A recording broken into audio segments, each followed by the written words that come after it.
combining two of my loves, chocolate and red wine. Here's my chocolate red wine pudding.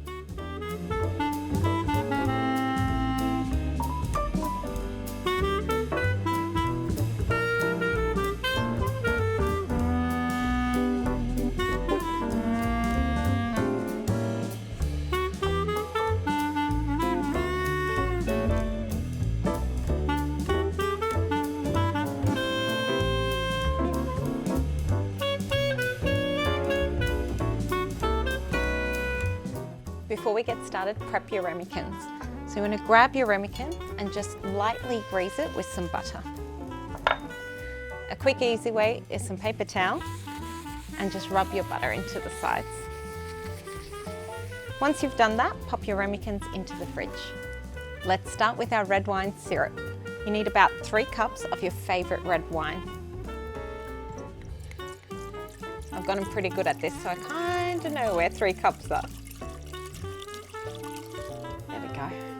Then you've got your caster sugar, vanilla bean. Now I love using fresh vanilla bean. You just split it open, scrape out the content, and you can use that. It gives for a more intense flavour. If you don't have it, vanilla bean paste is just fine.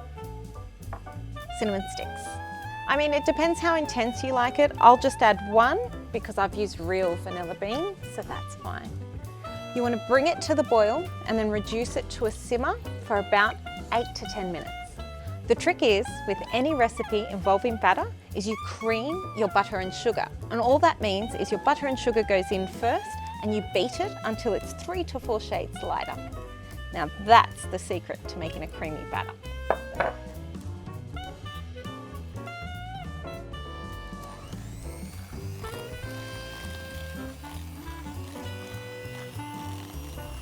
Now that we've got that nice and creamy, we're going to add our vanilla bean paste. And I usually add 1 egg in at a time, mix really well, and then add the other.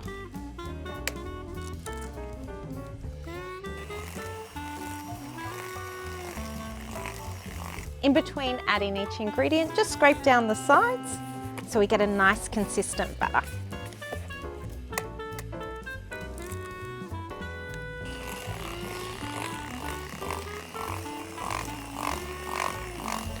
Let's sift in half our dry ingredients. So half the flour,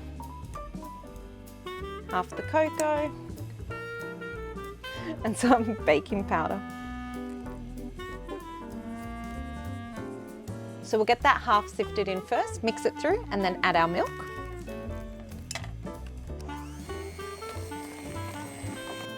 We'll add our milk. Add your milk in, mix on a low speed to start and slowly build it up. Now for the last half of our dry ingredients, sift it in. And if you've ever baked any of my recipes, you know how important sifting is. And if this is your first one, never skip sifting.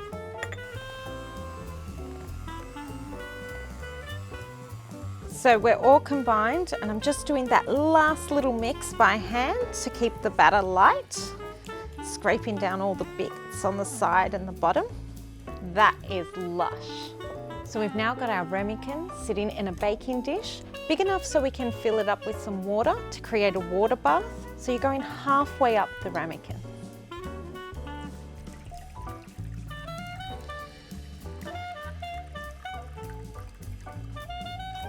First things first, the red wine syrup, pouring it into your ramekins equally.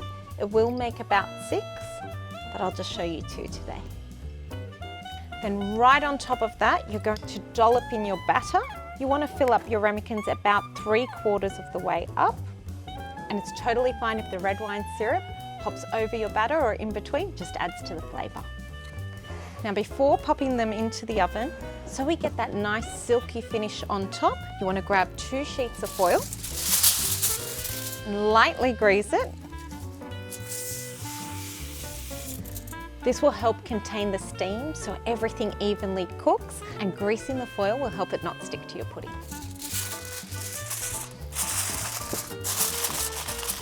Make sure you wrap it nice and tightly so the steam stays in.